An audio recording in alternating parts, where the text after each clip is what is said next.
भारत सरकार ने सांपों से बचने के लिए एक सर्पदंश योजना चलाई है स्कूलों में, जैसे सभी बच्चों को सर्पदंश के विषय में जानकारी प्राप्त हो सके। आपने देखा होगा इस समय बरसात का मौसम चल रहा है ना। तो बरसात के मौसम में क्या है, जगह जगह बाढ़ आई हुई है। आपने देखा है कि जो सांप जो रहते थे वो कहाँ रहते हैं, पहाड़ों में, गुफाओं में, ऐसे बिल बना बना के रहते हैं, है ना। अब जब बाढ़ आ गई है तो बाढ़ के द्वारा वो सांप जो है क्या है, पानी उनके बिलों में भर गया है, तो वो उससे पानी जब भर गया है तो वो अपने बिलों से निकल निकल के और पानी में बह बह के नीचे जमीनों पर आ गए, निकल आए हैं। तो इसलिए हमें सर्पदंश से कैसे बच सकते हैं, हमें क्या ऐसे उपाय करने चाहिए, और जब अब सांप काट जाए तो हमें इसके लिए क्या चीज़ें करनी चाहिए, इसके विषय में हम तुम्हें आज इसकी जानकारी दे रहे हैं। हिंदू जो धर्म है उसमें सांपों की पूजा भी की जाती है, देखा है ना आपने। नाग पंचमी पे नागों की पूजा भी करते हैं, दूध भी पिलाते हैं, है ना। तो आपने ये देखा होगा कि जो सर्पदंश है, सर्पदंश में आपको कुछ बातों की जानकारी हम दे रहे हैं। जैसे सांप अगर आपके घर में किसी को काट जाता है तो आप क्या करें, सबसे पहले घबराएं नहीं, कटे स्थान को हिलाएं नहीं, और जैसे उस व्यक्ति ने कोई कसाब वाली वस्तुएं पहन रखी हैं, जैसे बेल्ट है, जूते, उन्हें खोल दें और तुरंत उसको डॉक्टर के पास ले जाएं।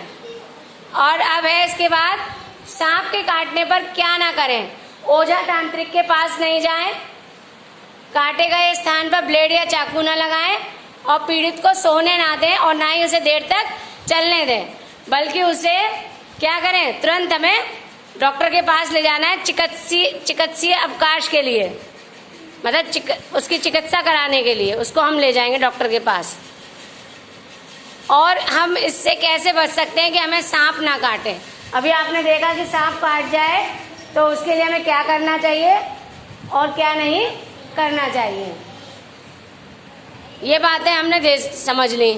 अब इसके बाद आपको सांप के हमें काटे नहीं, इसके लिए हमें कुछ उपाय और करने चाहिए। सबसे पहले अपने घर के आसपास या घर के अंदर कबाड़ा वगैरह इकट्ठा नहीं करना चाहिए, क्योंकि ऐसी जगहों में सांप जो है वो आकर के छिप जाते हैं।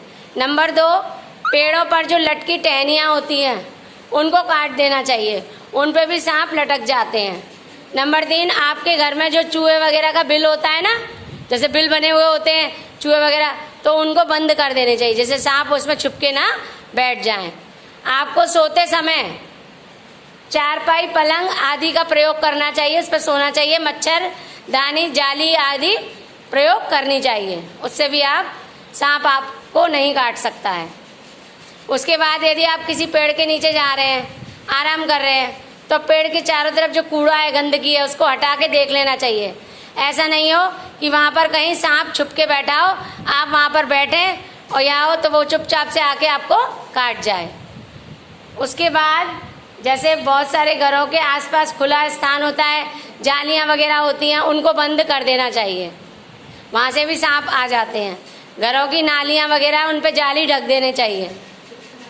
तो ये सब चीज़ें हमें करनी चाहिए, तो हम सांप से बच सकते हैं, यानी कि सांप को हमारे घर में घुसने का कहीं पर भी कोई रास्ता नहीं मिलेगा, तो उससे हम बच सकते हैं ना।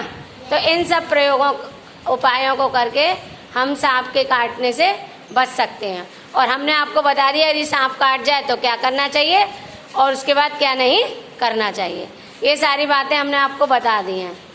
तो आप सभी लोगों को इन चीज़ों का विशेष ध्यान रखना है, ठीक है ना, कि आपको क्या कहते हैं, हम इन चीज़ों का अगर प्रयोग करेंगे तो हमारे को सर्पदंश से बचा जा सकता है।